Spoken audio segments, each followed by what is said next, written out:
it's not what you know sometimes, it's who you know, and it's getting the people around you to create something magical. And Noel knew where our business were going, and he knew he needed to surround himself with experts. And I'm Bradfordian, but I'm from Yorkshire, and I'm unbelievably proud of our region. And this is on menus across the world. It gets exported to New York, to Dubai. It's this. Welcome. Thank you. Thank you for coming down. And this, I can't wait to get into this. Although I only hope we're going to eat things that we can eat without cooking today. It's all edible. It's all from the earth. It's all edible. All of it. Yeah.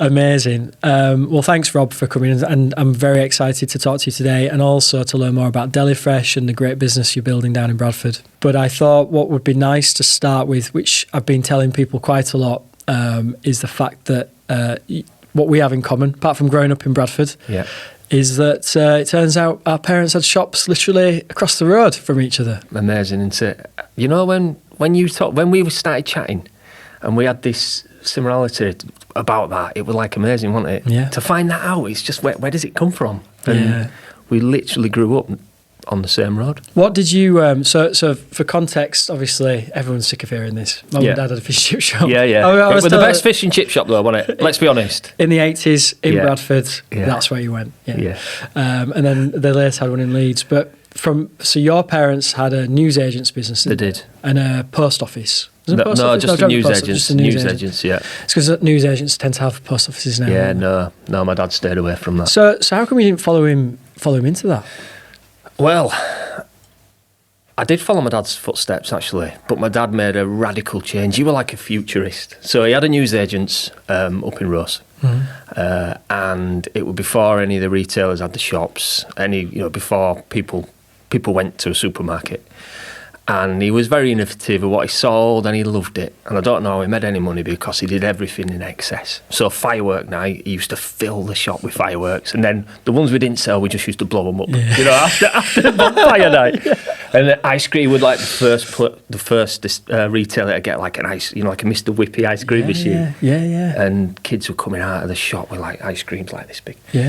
But he saw one of the big retailers opening up the road. And he decided to exit out of that because I think he could see, and if he were here today, I'm sure he'd say, he could see that the daily newspaper's on its way out. The news delivery where the little lads on the bikes delivering them out is finishing. People are going to be going there. So he exited out and he got himself a cafe in Kirkgate Market. Wow. But really proud of the newsagents my dad had. And I even found in the loft the other day a little matchbox, and it said A.D. Ramsden's on it with a little picture, a little cartoon of my dad on there. He stood there in front of his newspaper. That's lovely. But it was old school, and he put unbelievable amounts of effort into making that the best. Hours and hours. And that's the kind of guy he was. But so it was great. Amazing. And what was mum involved in that then? Everybody were involved in that, even the cat. Everybody were involved. Mum was involved, but then mum went off and got a job at the TNA when the typewriters were in, everybody were involved. The whole community were involved in it, and it was the place to go buy a paper from. That's it was the place to go buy a bag of crisps and chocolate bars when they were like this big. They're not like this big. And, I remember getting the. This must be 35 years ago, but we get in the Cadbury's boxes where they were individually wrapped with gold foil. Remember them? And then you could buy a machine where you put 2p in and one would pop out. I've got memories of going in the shop because we used to shut at 5:30, and I used to have my tea and then go in the shop and just sit there and look at all the chocolate and all the sweets. And it was when you used to come in and get like 10p of sweets and you get like a massive bag, with the little things. You could get loads of stuff, and proper toffee and stuff. It strikes me, we've never really talked about this, but your dad was the type of guy that would let you get on with it then. Totally. So I used to go into the shop and choose what chocolate I were having tomorrow. And then I used to go to school and then be dreaming of coming home and having this chocolate bar. And Easter, he used to go to a sweet wholesaler down in Bradford. And we used to buy so many Easter eggs, it was unreal. Too many Easter eggs. And they used to be all around the shop. Amazing. I remember it. And then after Easter, he used to give them away. Amazing. He used to give them away. So it's what a great, what a great thing. Upbringing. Yeah, it's funny, isn't it? So I've got memories of, because I'm a little bit younger than you. Yeah, just not much. Not much. A year. Is it only a year? I don't even know how old I am. Anyway, yeah, go on. We just hold on to the fact that we're somewhere in our 40s, don't we?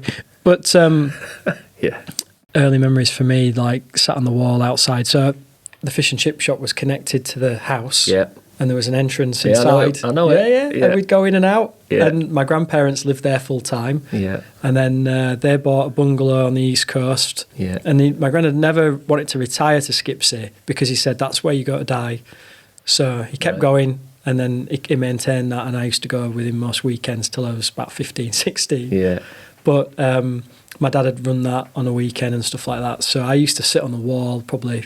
In my memory, someone must have been watching me, but in my memory, I feel like I was sat on the wall by myself. Yeah. And I remember the delivery people coming. I can even remember the name of the guy who sold the pop to us, called George. I'm like 5 years. How do I remember that? So George would bring, the bubblegum lemonade and all that kind of jazz, and sat on the wall, and he just does something to you, doesn't it? It puts something in you at an early age that I don't know. Well, it's hard let work. us hear. It's hard work, isn't it? It's hard work, and Yeah. I just remember. And is it a good thing? I don't know if it's a good thing, but it's a good thing for business. But I remember my dad just working to deliver. Yeah. And I'm just the same. Yeah, you're definitely just the same. Yeah, no, I don't think about going to work. Yeah. I just go to work because I love it. So you're 18, 19. That going into that. Did you go to uni or what? No, did hang on, we need to stop. Okay. I'm 15. Am I 15? I'm 14, 15, and I'm at school, and I've got no idea what I want to do. Mm-hmm. All I know is I don't want to be at school, because I don't want to be at school. And I didn't have any idea. And we had this, back in the day, we had a careers advisor, which they're still about, aren't they? Mm-hmm. And this guy, I will never forget it. It was my turn to go in to see the careers advisor. And he said, "So then, Robert, what do you want to do?" And I went, I want to be a zookeeper, because I like animals. I didn't have a clue. And he said, "What does your dad do?" And I says, "Oh, he's got a cafe in Kirkgate Market." And he says, do you work down there? And I says, "Yeah, I work down there on a Saturday." And I used to go down on Saturday and be hit with all this. I mean, it was deep fried everything. He used to deep fry deep fried eggs. He used to deep fry everything. Yeah, of course. Yeah. And I used to be hit with all these smells, and and I used to help out, and I used to be busy. And I says, "Oh, he's got a cafe," and I work there on a Saturday. He says, "Right, Catering College." And I went, "What?" I says, "I don't want to go to college. I really don't. I just want to go and work. I just want to go and earn some money." He says, "Right, well, let's do a modern apprenticeship." And that's when the first year that modern apprenticeships came out. And I'm like, whatever. We're like 15. I didn't care. Yeah. I just wanted to do something different. Yeah.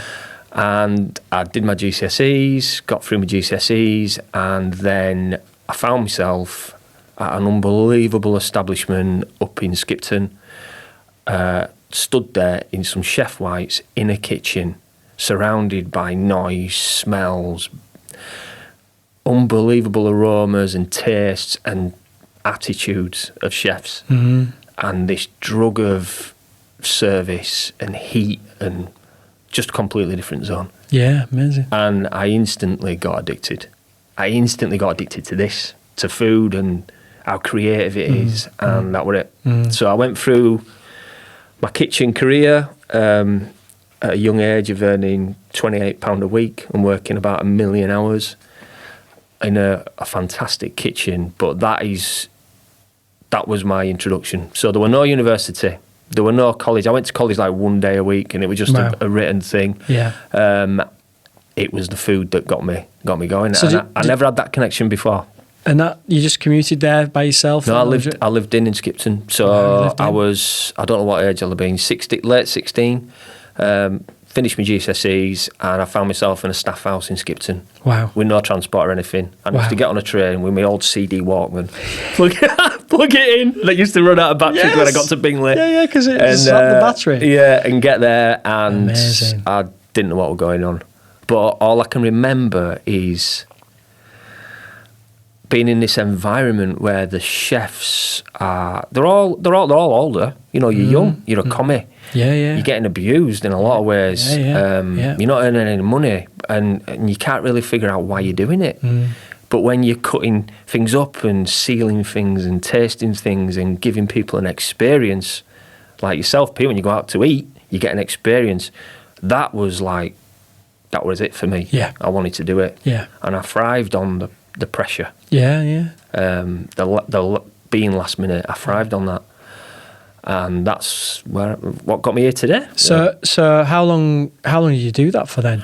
I started out up in Skipton. Am I allowed to say names here? Yeah. So I started out at the Angel at Hetton, right. when it was the first gastro pub up there. Right. There were no gastro pubs in the UK, and Dennis went to France and figured out that, you know, we can create some great food with fantastic produce from the region, and he did it, and we were 200 covers every day. It was like mental. Wow. So I started out there. I probably did 6 years there, and then went off over to Ferronsby near Knaresborough, because they bought like a sister establishment, and I did a few years there, and then I went out into Leeds, down at Avernix, then went down to London, and came back to Yorkshire, and I was a chef for 20 years nearly. 18 years nearly. Wow. Yeah, so pretty much all my career I was with food. Yeah.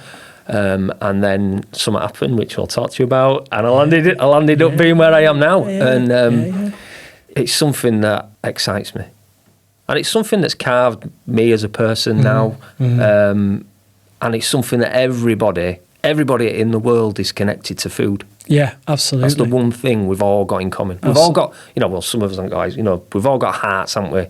But without this, we've got nothing. Yeah. So, and it's intriguing. Yeah. So you've intrigued me now. Yeah, so, come on then. So we're all dying to ask the question. So you've obviously got this growing career. You're doing really well. Yeah. You've been moved into another just to set up another establishment. Yeah. And then you go to some highbrow stuff. Yeah. Yeah. How? What changed your mind at that point then? So you'd have been early 30s then? No, I'd have been... my maths are terrible. Late 20s. Late 20s, yeah. Late 20s, yeah. I was cooking. So I was at the General Tarleton, and we were busy. We were like serving fantastic food. Yeah. We were like renowned in the area for the place to go. Yeah. It was ace. And a new business popped up. And the guy came, Noel, who is now our CEO. You get where this is going, don't you? Yeah. Popped into our back door with a box of veg, just like this. Amazing. I went, all right, lads, in a right Bradfordian accent. Yeah. I've started up a new business in Bradford, selling veg. Do you want to buy some? We're coming into the area. Do you want to get involved? So we instantaneously had a click.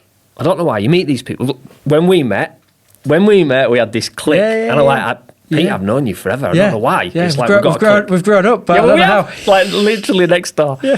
And I got a click, and we worked with DeliFresh for a good few years. I mean, I don't even remember, probably 3-4 years. And one day, I'll never forget it. It was a busy Friday service at lunchtime, and the delivery driver were late, and we were waiting on some rhubarb coming, which is this stuff which I can pull out in a bit. Yeah. Waiting on the rhubarb coming because we had this, I think it might have been a wedding coming in, and the driver came, dropped his rhubarb, we opened it up, and it wasn't as we expected. Now, a chef, it's an unbelievably pressurised environment, unbelievably pressurised job. I'm not all chefs like this, and I'm unbelievably humble and amazing at all times. But you sometimes can just like have a bit of an anger moment. So I rang up. Right, this isn't good enough. I've got 70 people wanting lunch, and this rhubarb's come, and it's rubbish. Yeah. So Noel says, "Don't worry, I'll sort it out. I've got a new salesman. I'll sort it out. He'll come out. He'll bring you a box." All right, okay. So this guy came, all suited and booted, brought this box of rhubarb, and I literally took it off him, chewed him up, spat him out, and like cooked lunch. And I rang Noel later on and says, right, you need someone down there that loves food. You need someone that understands the pressured environment that a chef is in. You need someone that can communicate with a customer.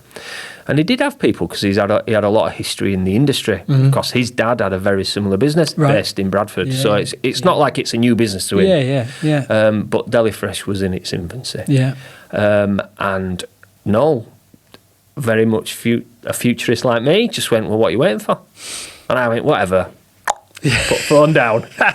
Whatever. And then he wouldn't let it go. So then he says, I was sat in a bath thinking about, right, I need Robert to come and work for me.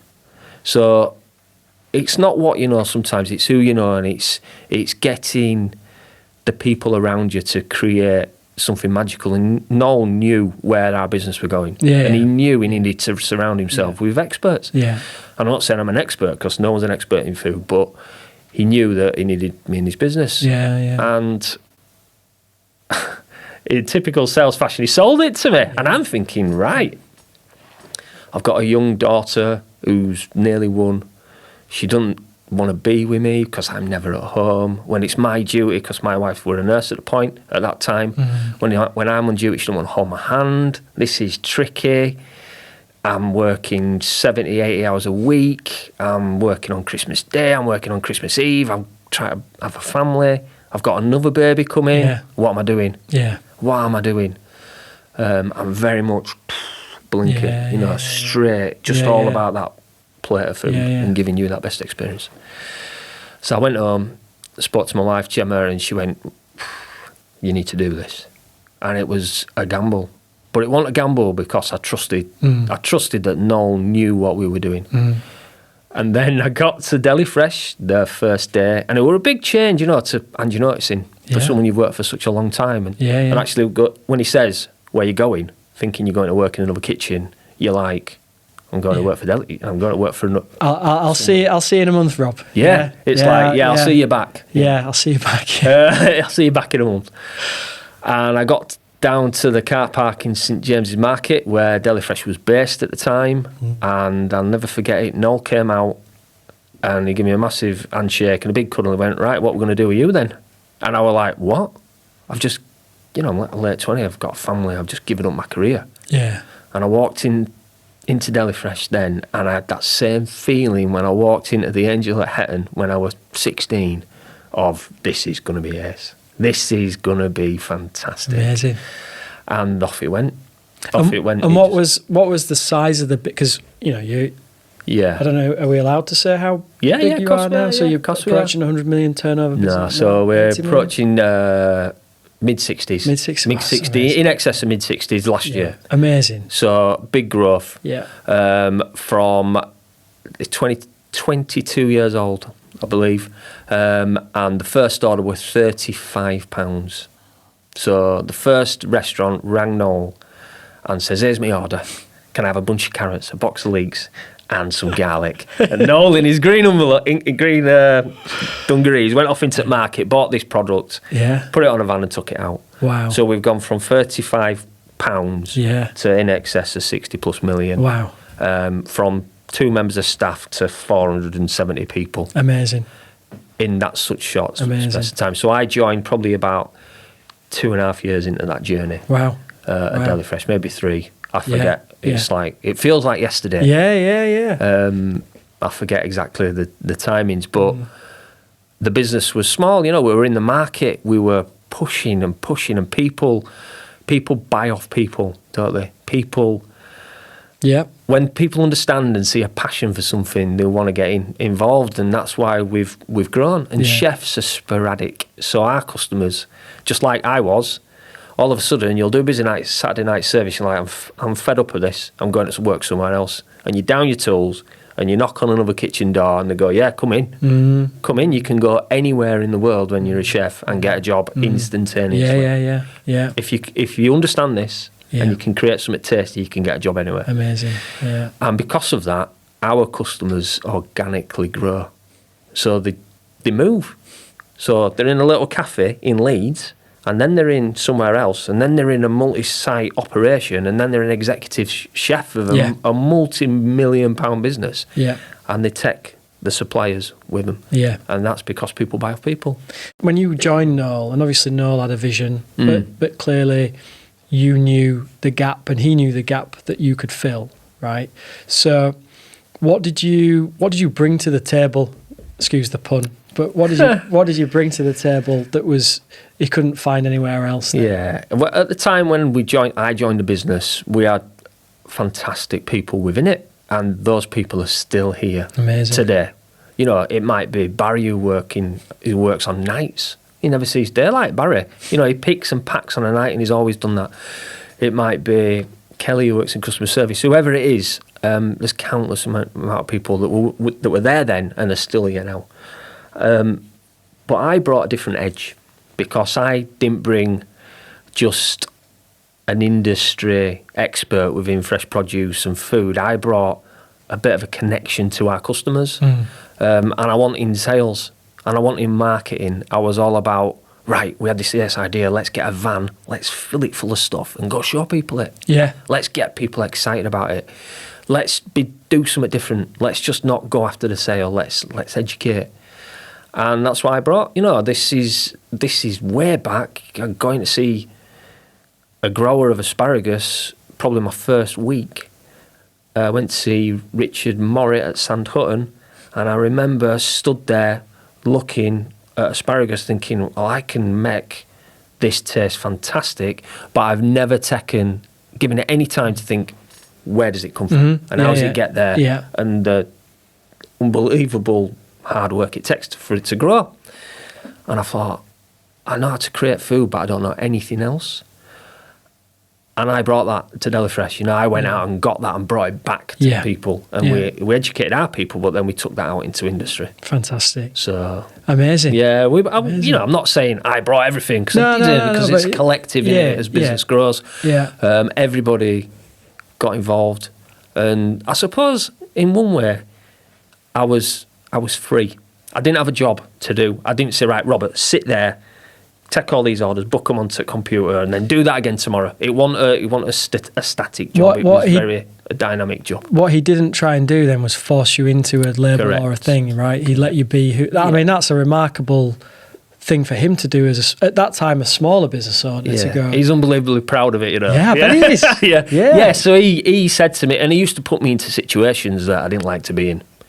And he still does that now. Yeah. And that's a good leader, isn't it? Yeah, it's a fact. Yeah.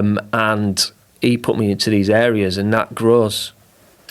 Yeah. And you grow from that. Yeah, totally. And people see something different. Fast forward today. Yes. Yeah. I don't actually know your official job. Do you have a job title? Yeah. What is it? I'm a marketing director. Marketing director, yeah. I call you innovation. Well, it's a bit of both. So it's actually, it's very weird because when someone says, Robert, what do you do? I says, well, I get people excited, but then I fix computers. I fix problems. Yeah, I fix problems because I look after all the marketing. Yeah. Everything about our business and the industry really within the North about getting people excited. And that's what marketing's about. But I've also weirdly got this thing about IT and innovation and getting a problem and finding a solution and fixing it. And it's this thing inside me that I've always had from when we all had 56k little modems going dialing and building computers and trying to do stuff. I've always had it in me, and it's when I came to DeliFresh, we didn't have anybody. And I had an interest, and I solved loads of problems for the business. You know, not just myself, but I got people involved, and we came together and we did it. Yeah. So now I'm the marketing director, but I look after all the IT and all the cyber security and everything. And that for a £60 million plus business, a new ship, it's pretty much it's every day apart from Christmas Day, isn't it? Or do you ship we operate. We have someone on site in all our depots pretty much every day apart from Christmas Day. Yeah, wowzers. And is that a good thing? Yeah, it's great for business. Yeah, it's great for the customers. It's a challenge for the business as well because it's all about people. And it's very much like a kitchen. You know, we've just had Christmas, haven't we? And people go out and eat on Christmas Day.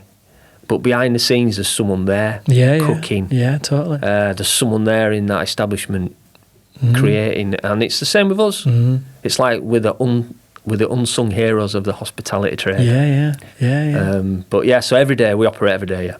So we deliver 6 days a week, but we're in 7. You're in 7. So from a customer perspective, then you've, I mean, from us talking before, but just for the benefit of people listening, what type of customers do you look after?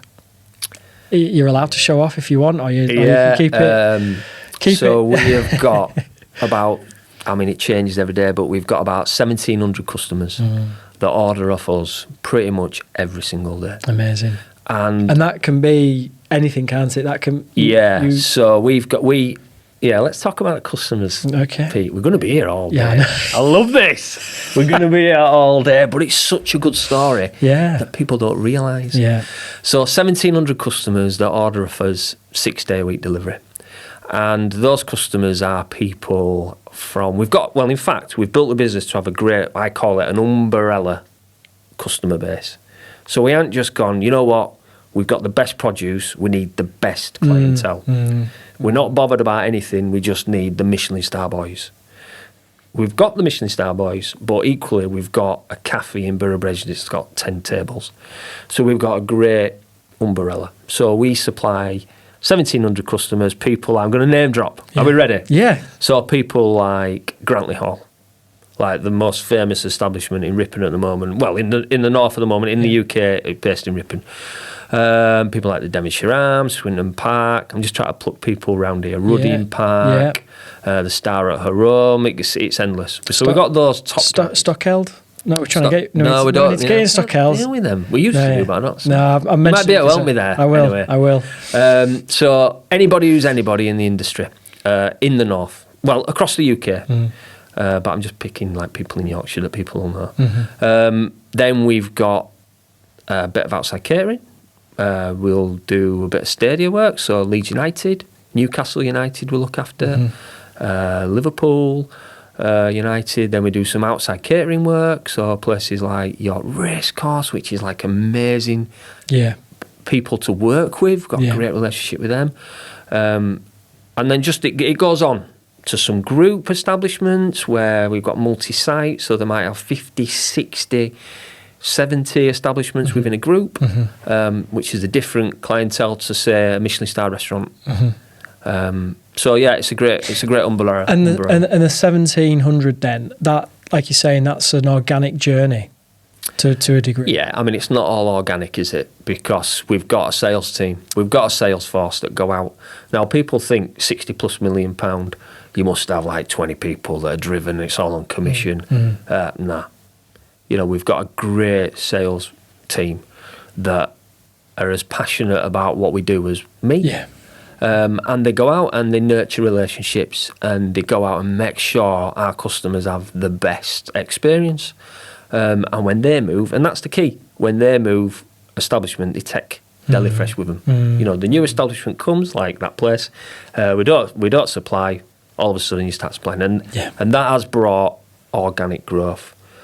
There's very little knocking on doors and going, hi, look at us. There's very little of that. And when you think about marketing and a typical business, the budget and the spend for marketing for someone like DeliFresh over the years has been minimal. Yeah.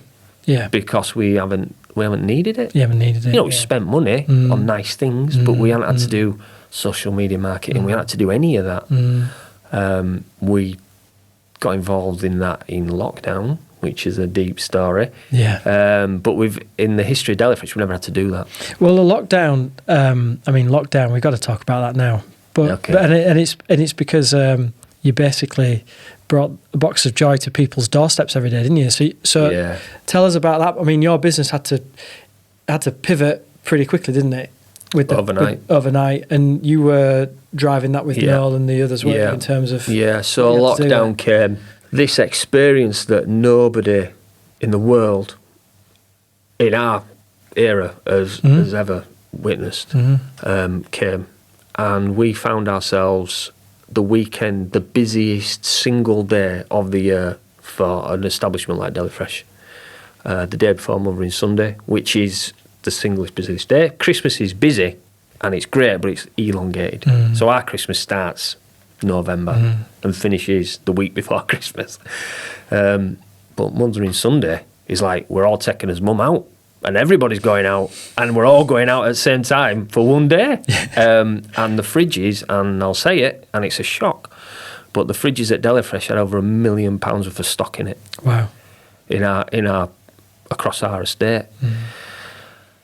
That's a lot of money, and that's a lot of produce, and that's not produce that was travelling, that was in situ that day. So we also had things like pineapples coming from places like Costa Rica that take 8 weeks to go. So the amount of money and waste we were going to incur that night and all our customers vanished overnight. Yeah.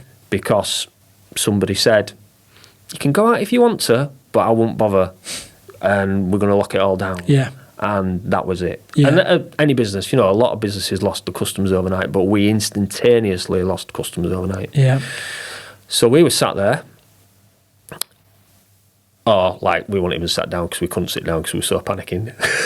What are we going to do? What's going to happen? We've got all this food, we've got all this waste. People are in need. You can't buy flour out of a shop. You can't buy all this stuff. You go around a supermarket, there's nothing. What are we going to do? Yeah, What's happening? There was panic. People forget that now, but there's panic buying, wasn't there? Unbelievable. I mean, my brother had his upstairs room full of toilet. I'm like, what? Anyway, so let's not go there. But what we're going to do? We've got all this stock. We've got all this food. And DeliFresh has been, ever since the day that I started to now, unbelievably passionate about giving back to the community. So we're great at that. We're very good at it. We can be better, but we're very good at giving back. We'll talk about the foundation in a bit. Yeah. We've got to help. We've got to help people. We've got to help our people.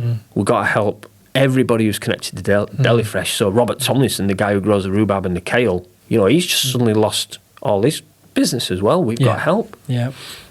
So we created DeliFresh at your door, My DeliFresh we called it, and we built a website overnight.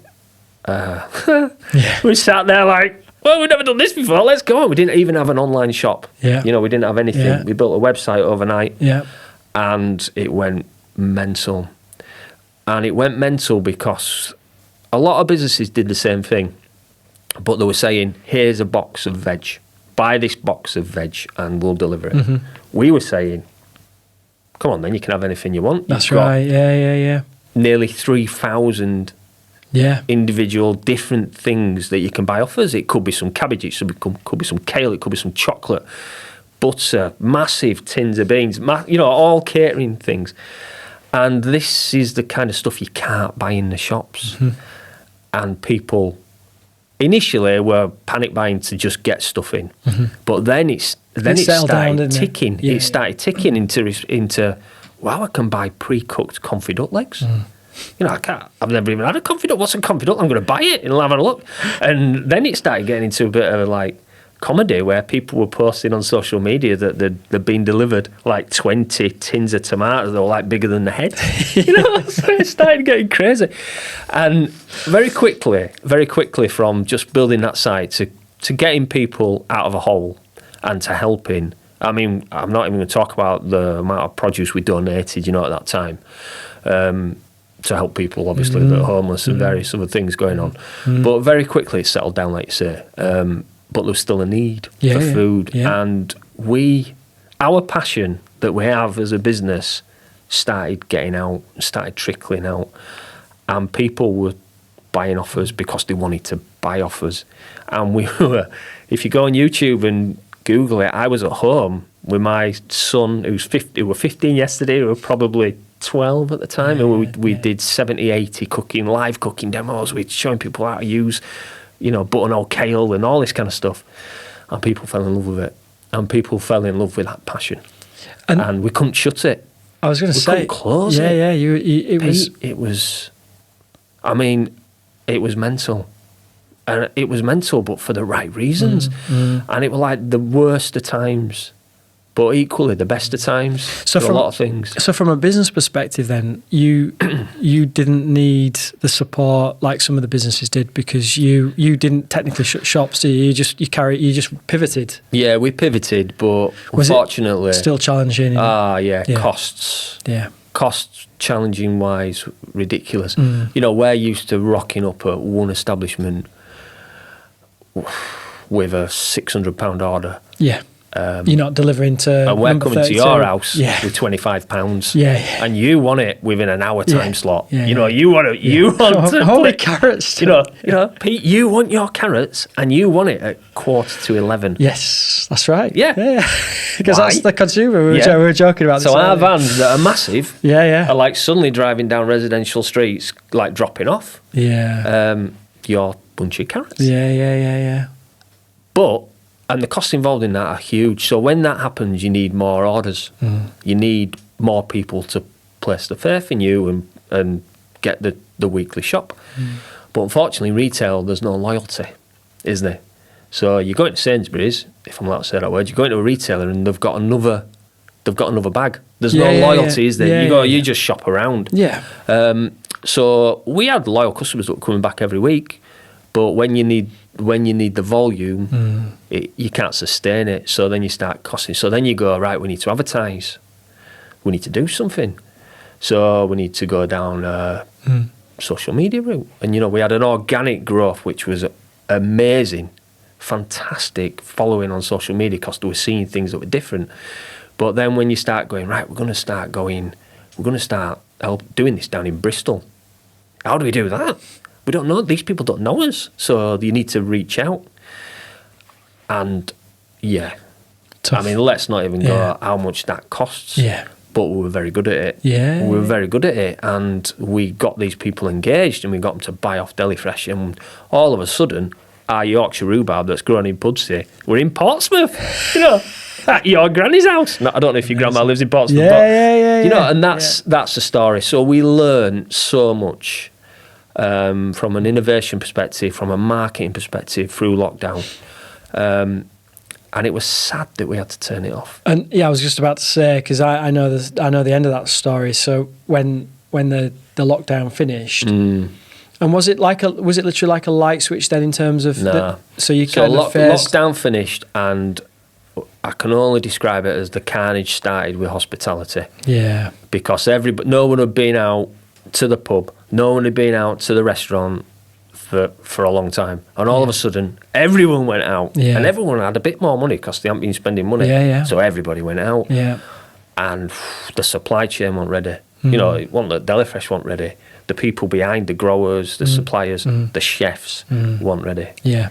We had people ringing up that hadn't placed an order with DeliFresh for 6 months, ringing up and going, right, here's my order, can I have some caviar for tomorrow, 6 a.m, please? Like we'd never been shut.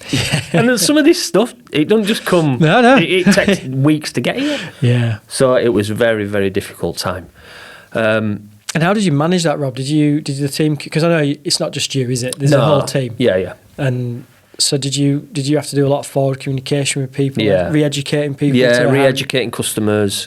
You can't just have... We didn't like just shut the doors to hospitality and open the doors to your house and then that's always supplied. We kept open. We supported people as well through that journey. But we had to re-onboard them. And it took a while to do. And there was some supply issues. We didn't have Seville oranges, for example, because we didn't. Because we didn't have a van, we didn't have a truck going down to Italy to pick them up. So the availability of produce was limited, and people saw that in the retailers, didn't they? They saw that. Yeah. You couldn't get certain things for a long time. You look back now, you're just like, wow, that was a crazy period of time. So we kept home delivery, my DeliFresh as we call it, going. Because we had this, I personally got addicted to this unbelievable engagement we got of people at home who've never been subjected to this. And there were people who bought off us from initial lockdown to coming out, but people who were still finding us from the work we were doing online. And the engagement to that is great because we deliver to our customers and you go to eat, they don't talk about DeliFresh. They don't talk about the supplier. They talk about the producer and they talk about the guys who are growing and making cheese or whatever it might be. They don't talk about how it's got there safely. Well, that's our ethos. So anything, you walk around DeliFresh and it's not about us. It's about the people who produce this. And that is how we've built our business. And that's great. But the chefs don't shout about DeliFresh. Some of them do. And when they do, we love it. And we encourage them to do so. But Mrs. Smith in Ilkley which there will be a Mrs. Smith. Mrs. Smith in Oakley. It's like, I've never seen this before. I'm going to get it on Facebook. Up it comes, and then it goes. Oh. I remember that's how it happened on my parents' street, and it was literally house by house. Someone would buy it, they'd share it in the WhatsApp group or Facebook, and then I remember Mum starting with it. She was doing it, and that's it, and it grows. And my little lad, William, who helping me cook every week, becoming a mini celebrity. Like the best thing ever. And I like the engagement, that from a marketing perspective, that's what you continually hunt for. So and it can measure. So why, if so we couldn't shut it, Pete. That's what I was getting at. Yeah. But we had to slow it down. Yeah. We had to slow it down because it isn't what we do. It's not. The retailers do a better job. And they're geared up for it. So we had to slow it down. I'll just finish the story before you get in there. Yeah. So we had to slow it down. So we basically, over a period of time, some people just turned it off straight away. Thanks very much, we're off back to supplying whoever. We kept it going for about 8 months, nearly a year after. And we unfortunately made it the most inconvenient online shop. Give us your order, and we'll deliver it on a Sunday in the afternoon. But people were still ordering from us because they still wanted it, and there's still love for it.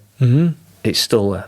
Oh, it's still there. Well, it's not still there. It's not still there. There's some disappointed faces now. It's not still there. Obviously, you can't ring up and order rhubarb, but there's still a following for it, and that's a great thing. Yeah, amazing. And people, I suppose, thank us for what we did. I mean, the brand, we have a game, don't we? I take pictures of my travels of see Deli. I saw one the other week, and I couldn't get my camera out fast enough. And my wife said, what are you doing? I said, it's a DeliFresh van. Because you've got how many on the road now? 90? Nearly 100 vans, So we've gone from, and we're still in Bradford, obviously. So we've gone from Bradford-based. We very quickly went up to Newcastle. Because we've got the food scene in Newcastle's like electric. Right. So we popped a depot up in Newcastle, a facility up there. Then we've also got one in Widnes, which is like for the northwest. It's great to get into the lakes and various places. Then we've also got one in Slough, which is like amazing. That's the latest one. Leamington Spa as well. Yeah. Wow. So Royal Leamington Spa. And from a recruitment perspective, this is something I'm really interested in. So Bradford based, but obviously these depots that are growing their own lives because they'll have people that need to be there and everything else. But if we stay on Bradford for a second, so how easy is it to find people? Because this is hard work, isn't it? This is This isn't. This is hardcore. This is hard. This is hard work. Yeah, and you're not going to be an Instagram millionaire. No. What, coming to work at DeliFresh? Well, starting off at DeliFresh, doing the packing at night, right? But it's a job that needs doing. It does. And every business has got jobs that need doing. 100%. Haven't they? Yeah. How do you attract the talent in Bradford? Well, we retain it to start. We retain it, and you think about the people within the business that's been in the business for the whole journey. We don't lose these people. And they're in it because they're part of it. And we attract new talent all the time. We attract new people all the time. People join our business strategically, obviously. You can't just come and work for us. Just come on, let's just fill it full of people. But we lose very few people. But it's a challenging job. Yeah. Just like a kitchen. Yeah. So we operate our business just like our customers operate their businesses. It's a challenge because it's hospitality, and hospitality is a challenge, isn't it? So we've got people working. We never shut. 24 hours a day. We've got people at night. We've got people loading vans. We've got amazing drivers. We've got fantastic people. Everybody's fantastic. Everybody understands what we're trying to do, and it's all for the love of food. And that is our slogan. That is what we talk about all the time. And from it's the year of City of Culture. Yeah. What are you planning to do as a business this year, or being involved with, or just keep pushing the? We're planning to support it in lots of ways. So we're obviously Bradfordians. The business is based in Bradford. The HQ is still in Bradford. the mothership. The mothership Is love in it. Bradford. Yeah. And although we've got people in Newcastle, it's Cramlington now, which is Newcastle, it's like north and 10 miles north, Yeah.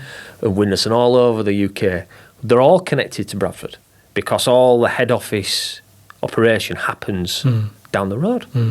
And we support the city. We support with everybody. Born and bred in Bradford, you might not live in Bradford, but you're always proud. You know, you're always proud of being from Bradford. Absolutely. Aren't you? You are. Yeah, and you meet yeah, people on holiday that are from, I used to live in Bradford, and they're proud of being from Bradford. Yeah.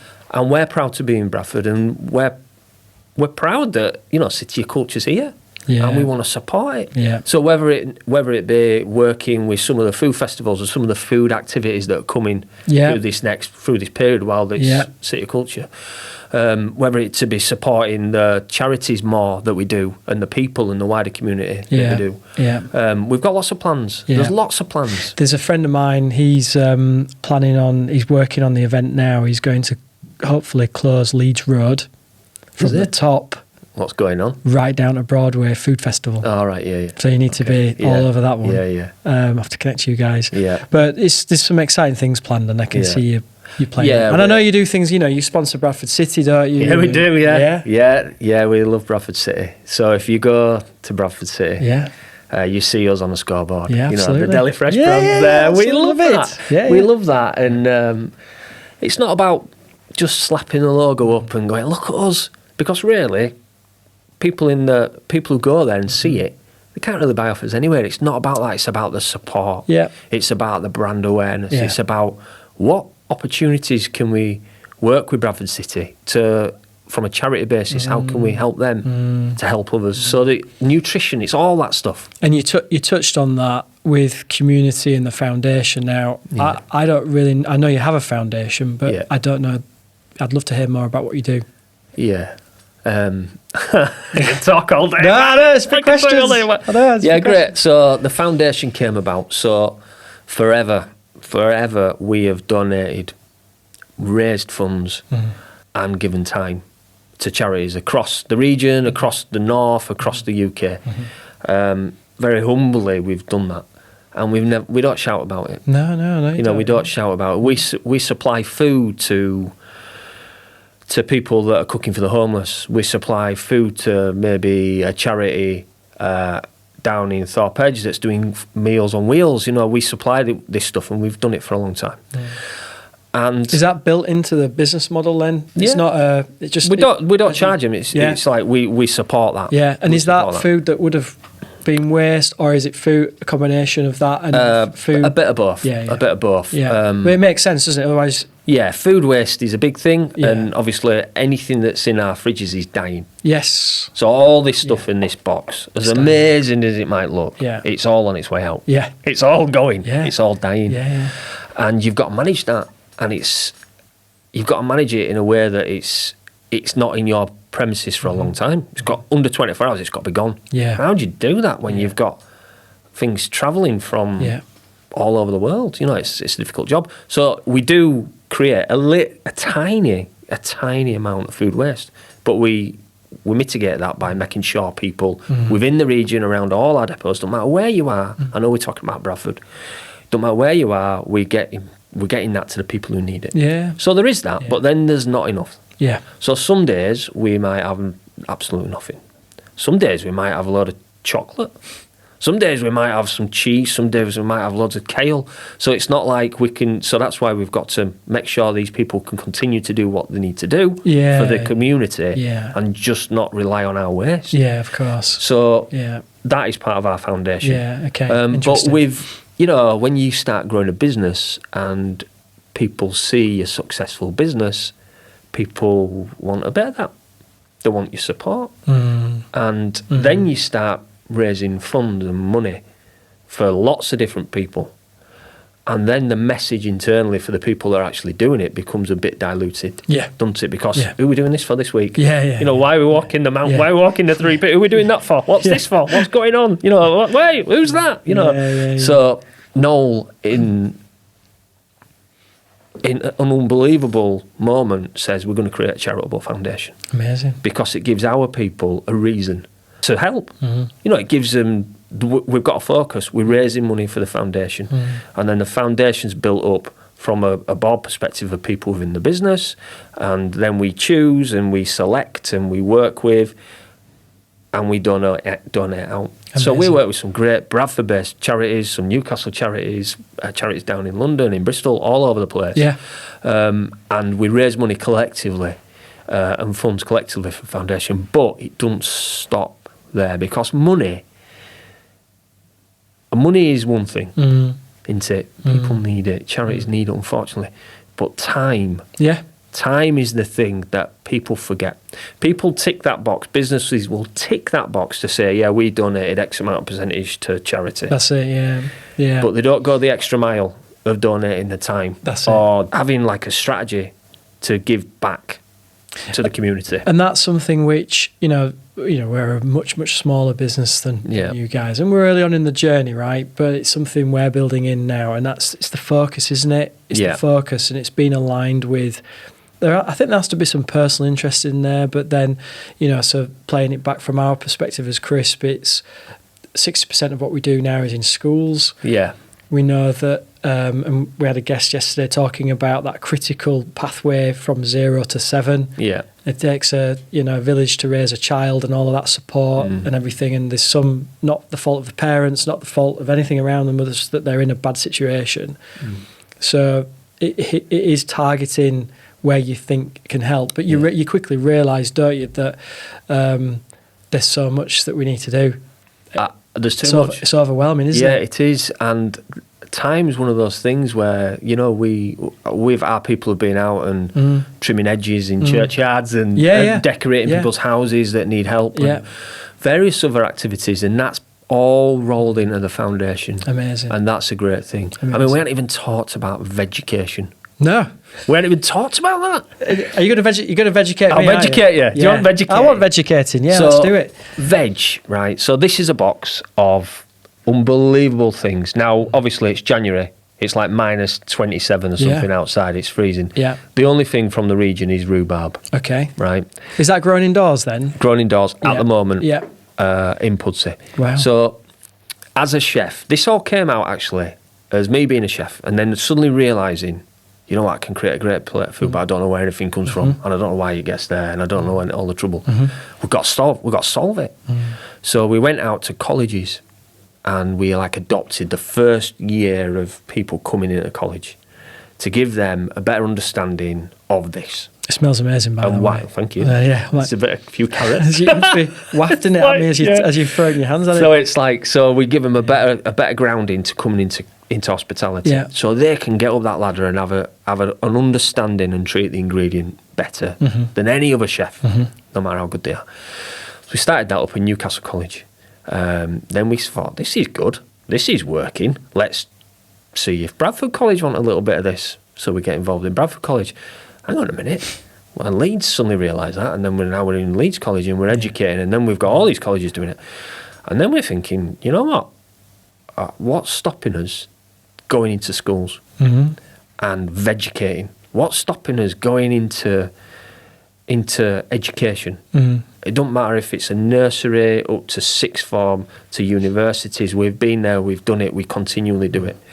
And we will go into an education or establishment, take unbelievable amounts of veg straight out of the fridge and talk about where it comes from, why it's there, what's good about it, what's not, when you should be using it, when you shouldn't be using it, and trying to give that education. We've been in schools, Pete, and people never realise that a carrot's got leaves. Yeah. They've never, you won't even know this. Yeah, go on. No, I might make you look silly, though. No, I'm not bothered about looking silly. This little fella here. Yeah, let's give it a go. Oh. This little fella here. The humble cauliflower, right? So you have that at home, don't you? You'll have that at home. Christmas time, usually. Really? I'm pretty posh in your house, isn't it? So you'll have that at home. Now, do you know what the white's called? No. There you go. No. So straight away, that there is called the curd. Right. That's called the curd. Yeah. And do you know how to tell if a cauliflower's good? Go on. Go on. No idea. Oh, don't you? No idea. So you see that curd You've there? educated me. You see it? Yeah, I am. can't be nicking this. So you see that curd there? Yeah. It's crisp, it's tight, it's white. Yeah. Right, it means it says. If you could put your finger in it, obviously it's rubbish. Yeah. If it's yellow, right, it's still amazing. Right. So if it's yellow, it's only yellow because this cauliflower has been rained on. Okay. So when a cauliflower gets loads of rain and a lot of water up, it starts going yellow. Right. So we have people sending them back. The cauliflower's yellow. But not, you know what I mean? Not like that yellow, but like a nice yellow. Now the leaves, Pete. I spotted something in there, but you tell me. Just hang on. Yeah. The leaves, you cut these off at home. I've put them in straight in the bin. Bad. So you cut them off, put them in the bin? Yes. Or give them to your guinea pig? Or your rabbit? If you had one? Yeah, if we had or one. Or your chickens? Yeah. Right? Yeah. But you cook that in a little bit of butter or a little bit of oil and it's like amazing. You know, that's crazy. This is where we now sell bags of cauliflower leaf because it's a waste item. Do you know what? I had no idea. There and you I'd go. probably look to anyone that tunes into this. Hopefully there's more than me, you and I, I love it. Respective of the halves, but I love it. Go on, some more. Come on, should we have some more? Yeah, this is exciting. Right, so obviously, all right, jalapeno. So I thought that was a baby pepper. Jalapeno, it's be spicy, right? So, education fact. So, jalapeno, it's glossy and beautiful, it's glossy. Yeah. And if you ever get one of these with grey lines down it, which you will do, we call them firecrack lines. That means this little baby will be red hot. Right. So wow. So embarrassingly, do you know how I see this? Do you know this comes in a jar called El Paso? Exactly. Exactly. Yeah. So this little fella, I can guarantee, if you're a keen gardener, which I think you are, or if you've got a plant called a nasturtium. Wow. I can't even say that word. No. That is the root of a nasturtium plant. Okay. So the nasturtium grows on the top. You have all these beautiful flowers that everybody just leaves to die when you can actually eat them. And the leaves, you can eat every part of the nasturtium plant, even the seeds. The colour of it is just amazing. So that's the root, and that's like eating like horseradish. It's spicy. Wow. It's beautiful. So Chef would get that and he'd shave it really thinly. Yeah. But that'll be under the ground now, hibernating, waiting for summer to come up. That is amazing. Look at that. How is that? It's a beautiful thing as well. I mean, the colour of it. Look at this. I mean, I could go on. No. This is fun. This is fun. This is what they call buttonhole kale. Yeah. So when it's baby, people used to put it in the soup. You know that little thing there. That little thing there. So it's buttonhole kale. Beautiful kale. Yeah. That's grown in Lancashire. Now rhubarb. Right, we've got to talk about rhubarb very quickly. Now I do grow rhubarb in the garden. Good. But I don't want to be tested because I'll be rubbish at it. You'll tell me that green thing can be the leaves can be fried off. And no. So you can't eat the leaves. They're poisonous, right? You can't eat the leaves. They're poisonous. That's the only thing. Right. So rhubarb for Bradford is massive, and nobody really knows. No, I have no idea. Nobody really knows. I live here and I have no idea about it. Yeah. Why? Why? Yeah. So hopefully we've heard about the rhubarb triangle. I have heard of the rhubarb triangle. So forced rhubarb is typically from the triangle. Well, it is from the triangle due to the Pennines, due to the amazing industry that Bradford had with wool. Fantastic industry that they had, which brought wealth to the city. That's right, yeah. I mean, we all know. Yeah. Third richest city in 1853, there you go. Top facts. I love that. Yeah. Right, so, and unfortunately, that brought lots of problems for the atmosphere because they were pumping stuff into it, which was landing on the fields. And rhubarb loved it. Rhubarb loved it. So rhubarb grows in Pudsey. So this is from Pudsey. It doesn't just grow in Pudsey. It grows in Wakefield, it grows in Huddersfield, it grows in Leeds. In the triangle. In the triangle, in Pudsey. Now, I know Pudsey's from Leeds. It's LS. Don't worry about it. It's literally 2 minutes from Bradford. I'm happy to travel I ran a business in Leeds for 9 years. Yeah. So, So there used to be 225 growers of Yorkshire rhubarb in the triangle. Wow.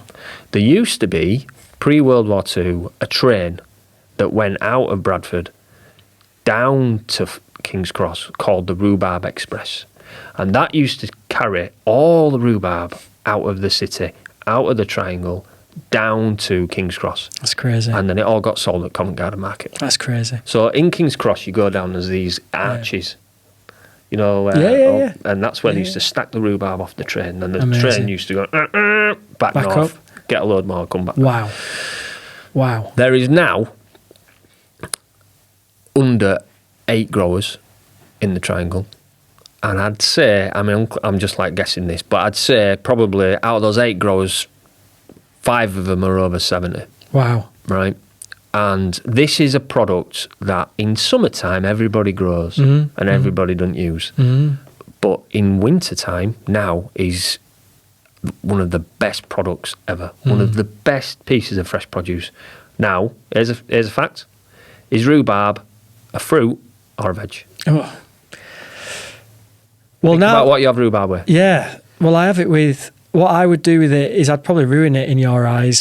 So I basically, what's the word? Stew it down. Yeah. And then add loads of sugar to it. Yeah. And then add Aunt Bessie's crumble to the. I need to come to your house for tea. So rhubarb crumble. Yeah. Basically, yeah. Yeah. So people think rhubarb crumble. Have rhubarb crumble. Yeah. We might make rhubarb sorbet. We might make ice cream. We might make creme brulees. We might do all these things with rhubarb, but it predominantly like revolves around dessert. A dessert, yeah. So people think rhubarb's a fruit. Rhubarb's not a fruit. It grows on the ground in Yorkshire, in Bradford. Just like literally outside of Bradford. Yeah. It's not a fruit. It's a veg. Wow. But Robert Tomlinson's farm. It does look like celery, actually, as you. Yeah, a little bit. It might be related a little bit. I don't think Noel's going to be hiring me. No. Yeah, So back to rhubarb. Very quickly, we'll finish it off. Right, No, rhubarb grows in the ground, and every year they dig it up. They dig it up once the frost's been, and they split the crowns into 8. Yeah. They put 4 of them back in the ground for another 5 years' time, and the others they bring inside. They place on the ground. They turn the lights off. They're inside a shed. They light the fire at the bottom end of the shed. They make it think, hey, it's spring. I'm going to grow. But there's no lights. It's dark. So up comes this amazing stick I know, it's beautiful. of pink joy. I don't think I've ever seen anything that colour. I'm Okay. I literally want to bite into it. So for a chef, right, Pete, you can do. Do you want to do? It's like sweet. For a chef, right, for a chef. You come out at Christmas, we've all had Christmas crackers, red cabbage, parsnips, we're all eating the same stuff. Yeah. This pops up and it's like, game on.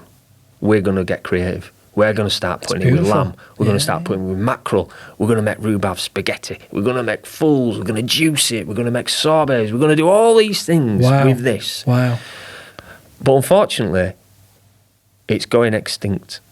Because there's no other growers going into it because it's such hard work. Wow. So it's something that I'm a massive... I mean, I could talk all day about rhubarb. I'm a massive ambassador for it. Yeah, amazing. And it's something that comes out of Yorkshire. And I'm Bradfordian, but I'm from Yorkshire and I'm unbelievably proud of our region. And this is the best thing. And this is on menus across the world. Yeah. It gets exported to New York. Yeah. It gets to Dubai. It's there. And why is it people just don't want to go into that business? Is that what's the reason? Is it just really hard work? I call them the sheds of joy, right? The sheds of joy where the rhubarb grows. I bet the colour of it's amazing. So it's minus 18. Yeah. And you've got to think, it's minus 18. I've got to go into this shed that you can't actually stand up in properly because we're tall now. Because back in the day, everyone was a bit smaller. It's dark. It's picked by candlelight. You can't see anything. You can't see out. You can't see anything. Your phone, you can't see anything. It's growing. You've got to pick it. You've got to hand pick it. You've then got to get it out of the shed in the dark. You've got to figure your way out, and you've got to grade it, and then you've got to sell it. It's difficult, and it only comes for about 8 weeks a year. Because the rest of the time, it's worth no. And what does it retail at? Well, I mean, what is it? Wouldn't retail as in like that was good. That what price do you pay the grower for that then? What does a stick? Right, I'll tell you how much it sells for. Yeah. Not that we make hardly any money on it anyway, but a chef will be buying that off DeliFresh, 6.3 kilo box, for about £60 a box. Wow. Yeah. It's worth a lot of money. Yeah. There it goes in his bag. It's worth a lot of money. But Perfect. in that box you might get 100 sticks. Yeah, okay. And in that box they might be able to create several dishes with it to celebrate the season. Amazing. And they understand it. They understand it, but we've got to market the facts of the grower. Yeah, So, amazing. There you go. No, beautiful story of the that. rhubarb. This you've got to explain these. Oca de Peru. They're not grown in the UK, but these are like Peruvian potatoes. So if you snap that and look inside, it's like moist in it. It's like wet. But if you boil that or steam it, it turns into a spud. So this down here, let's have a look. This is the traditional new potato, but inside. Why can't we Look get at that? Why can't Look we? at that fella. Why can't we get stuff this colour? That's amazing. Look at that. Can you see that? That's like mental, isn't it? That is stunning. My children, I don't like mash, but I'll eat purple mash. I think we've just come up with a new product there. Yeah. Bradford purple mash. Bradford purple mash. I think we'd sell it for. I mean, but all joking aside, this comes from another. This isn't grown here, is it? Is That's UK. Is it? Right. So this is where DeliFresh excels. Right. Wow. So, yeah, that traditionally will come out of France. You know, so somebody will be getting this and pulling it out of France. Yeah. Things like artichokes will be coming out of France at the moment. Broccoli, purple sprouting broccoli, you get flicks of it coming out of Italy. You'll get flicks of it coming out of Spain and various areas. This is something where DeliFresh have gone, right, there's a need to bring this back to the UK. There's a need to bring. Look at you're not concentrating. I know. I'm back on it. Sorry, you've put a box of toys in front of me. I love it. There's a need to bring. There's a need. There's a need. There's a need to bring it back to the UK, to the region, because we've got to be more sustainable as a food sector. We've got to do this. Yeah. Now, you being a chef in the kitchen and going to a grower and say, "Can you grow me some carrots because I don't want to get them," he's not going to do it. Not going to do it. No.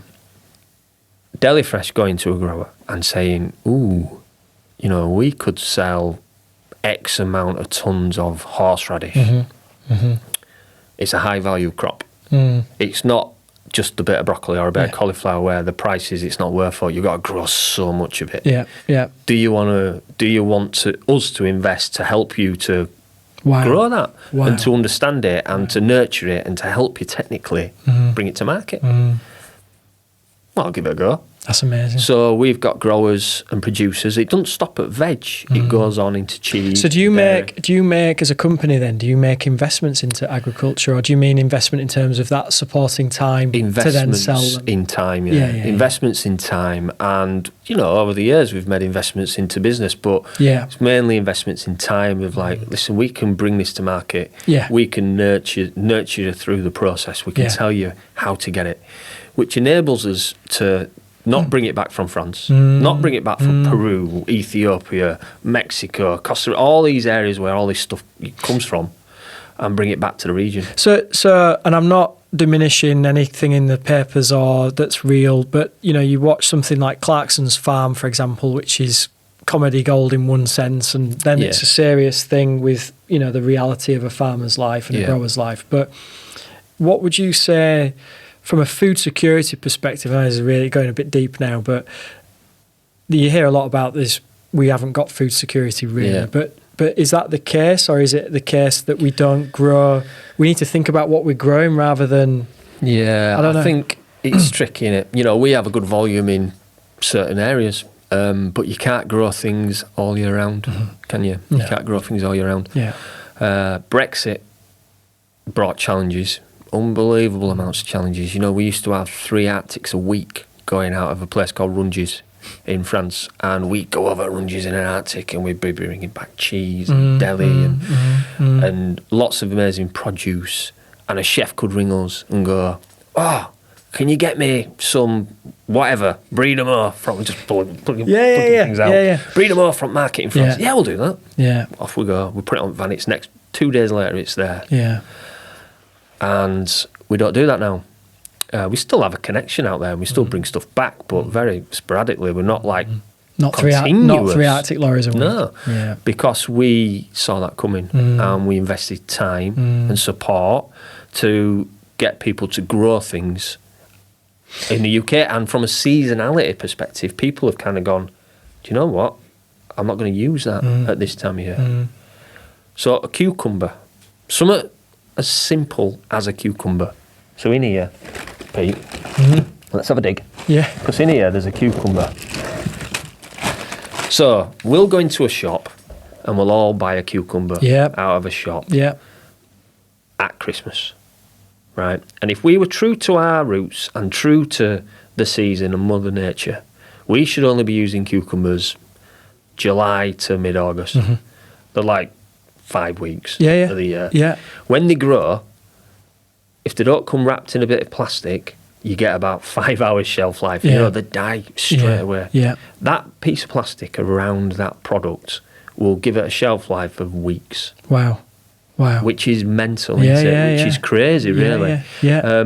And there's a demand for supply. So we've got to carry cucumbers every day of the year. I'd love to say we'll only sell produce that's available seasonally at that time, but you won't have any strawberries, you won't have any chilies, you won't have any cucumbers, Yeah. you won't have any iceberg lettuce. Well, you told me a really interesting fact about strawberries, the cost of importing at this time of year versus what it is in Crazy. Crazy. Absolutely crazy. We've got an amazing grower, Annabelle making a Put Gummersall, fantastic. You gave me a punnet. Amazing. The best strawberries ever. Best strawberries. The Yeah. best. They're like better than the best. Yeah. But Annabelle not only loves growing strawberries, she's very passionate about the environment. So that to me goes, wow. You know, Annabelle, what else can we do to help? So Annabelle's like, well, I've got loads of bees. We create, the bees are used to pollinate the flowers. We've got honey, where like this is ace. You taste the honey, it tastes like strawberries. Amazing. Strawberry blossom. Yeah. So this is where the circle of truth comes out, Yeah, you know, yeah. because then you've got the waste of the strawberries. Yeah. We create, Annabelle creates conserves, which we sell as a strawberry. Yeah. So you can have a strawberry conserve. So you've got to help.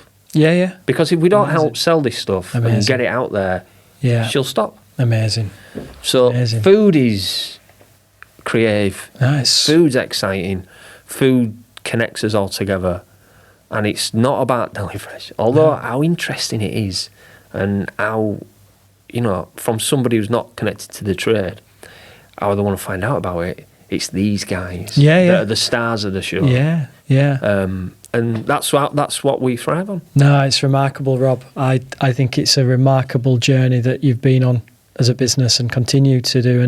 And on that, very quickly, because you know I've been dying to ask you about this. What? So the future that you're planning with the company. Just put that there. Have we finished, by the way? Have we finished going through? I feel like is there anything else you want to know about before we go do I that? think there'll be people watching this that'll go, why has he not gone through the rest of it? Right, well, that's the scratch and sniff job. So if you scratch that and sniff it, so that's something, if you eat, you won't ever eat again. But you might have it on your toast every single day. Yeah. So that's a Seville orange. Yeah. All the way back from Seville. Beautiful. This little fella is a quince. I've heard of quince paste. So you might be able to throw that out that window and put it through. Yeah. But it's rock hard. You won't eat it. You've got to cook it. Got to cook which it, is yeah. This is what they call a crapadine beetroot in my Yorkshire accent. Wow. This is a traditional beetroot. I won't snap it because it bleeds. Yeah. But this, you can taste the earth on it. It is gorgeous. Amazing. I mean, it goes on and on. Fennel, purple sprouting broccoli, mushrooms, beer mushrooms, strawberries. Those blueberries. How big are they? How are those big as? These are bigger than your eyes. These. Whoa. These are bigger than your eyes. So that needs trying, doesn't it? It'd be rude not to try that. Them babies. That really big one. They're unbelievable. That'll be a mouthful, that job. But I mean, yeah. You can see why in lockdown this works so well, can't you? Because you can't get strawberries that big. I mean, blueberries that big. Yeah, look at them. Beautiful. So, yeah. Anyway, they might fall in my bag on the way home.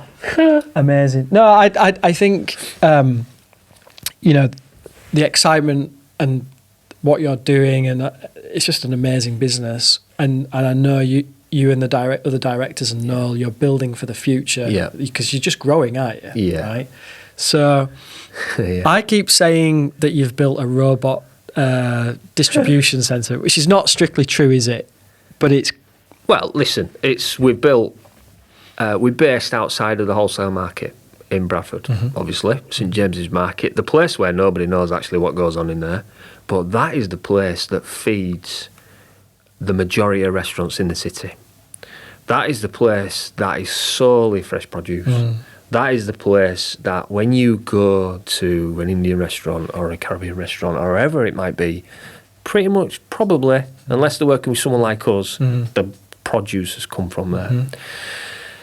We're very proud to be from there because that's where Noel's dad's business started. Okay. And we're moving. We're moving, which brings a bit of a tear to my eye. Yeah, yeah. And it's not even my business. Yeah. We're moving. Yeah. But we're moving for a reason.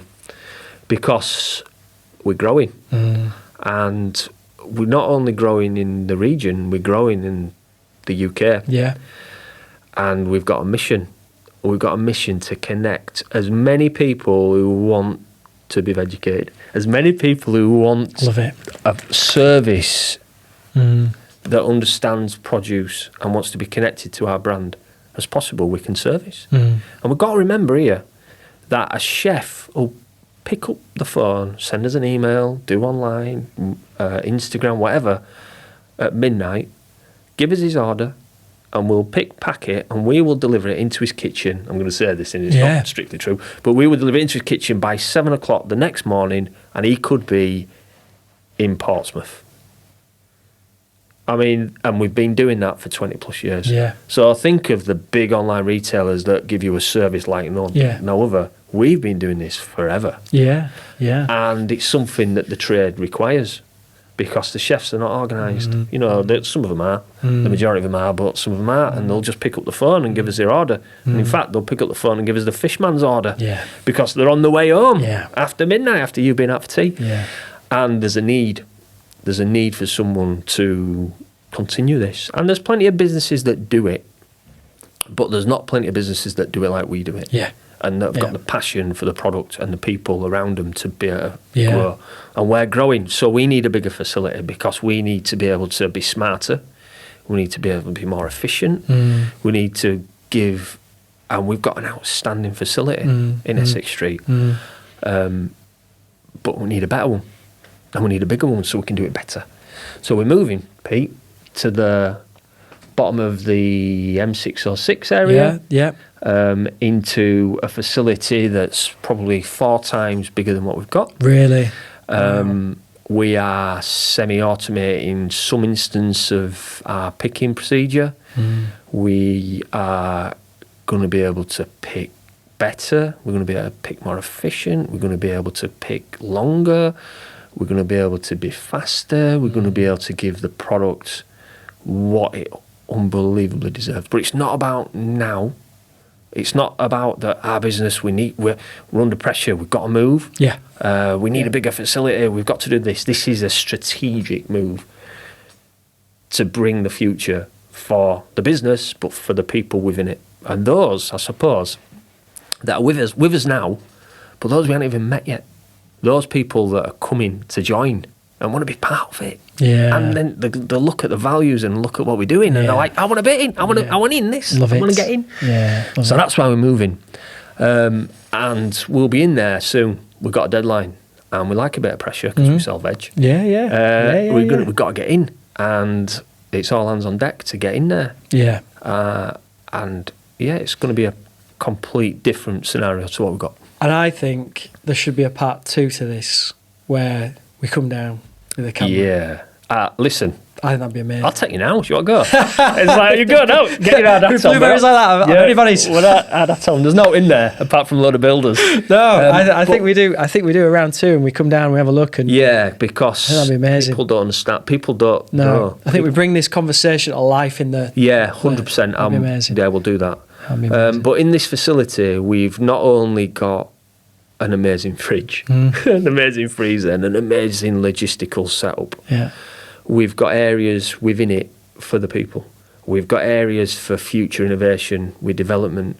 We've got areas, this area that's completely dedicated to being creative. It's knockout. Amazing. It's like a vision. If you can have a vision, it's like we're doing it. Yeah. And it's going to be great, and it's going to be fantastic for the city. Yeah. It's going to be fantastic for everybody. I'm loving it. And we already. can't. I'm not even in the bit. I've not seen it. We can't wait. You've sold it to me. We can't wait. Sold it. I don't need to sell it because it's going to be this. Yeah, fantastic. So it's all hands on deck, but we are bringing some automation into it. So we are using technology to do that. And this isn't about, we're going to bring a load of robots in and a lot of technology to get rid of a lot of people. This is about to make it better and improve what we do. And you know, we're going to be talking to people at different business life cycles, but that's the point of technology, right? And I think enhancing the experience and it sounds amazing, so I can't wait to see it. You need to come down, because when you come down, I mean, we're building this facility that when you walk through the doors, right, you're going to walk, well, not even then, you're on the drive up to it, you'll feel the love for food. You'll feel that passion. And you walk through the doors and you'll understand instantaneously what we do and why we do it, and you'll fall in love with it. Amazing. And that's what it's for. Yeah. No, I can't wait. See it. You tell me a date and I'll be there. We'll be there. I'll tell you a little story very quickly. One of our customers who is connected to our Bradford depot, who all their produce comes out of Bradford and all the meetings happen in Bradford and everything happens in Bradford. They're based in Harrogate and various other places. But they we invited them up to our Newcastle depot to have a look around. You know, come up there, we'll have a cup of tea, bit of Yorkshire tea, obviously. We'll come up there, we'll get a biscuit, Yorkshire tea, and we'll have a chat. And we'll have our monthly meeting up there. So up they came, and they walked through the door, and they came in, and they said, "Robert, I've got something to tell you." And I'm thinking, oh no, what's going on here? We're in trouble, what's happening? You know, what have you seen? What's going on? And they says, you know what? As soon as I walked through the door of the depot in Newcastle, I can feel the same passion and the same love and the same environment as Bradford. Wow. And that is like, I was nearly crying, because that is where you've created a culture that spans across multi-depots from the teams, because people feel as one. Amazing. And that's what we do good. No, it's amazing. It's proud, very proud. You're clearly very proud Bradfordian, Bradford business, and it's lovely to have you on, Rob. Thank you. So, thank you. All right.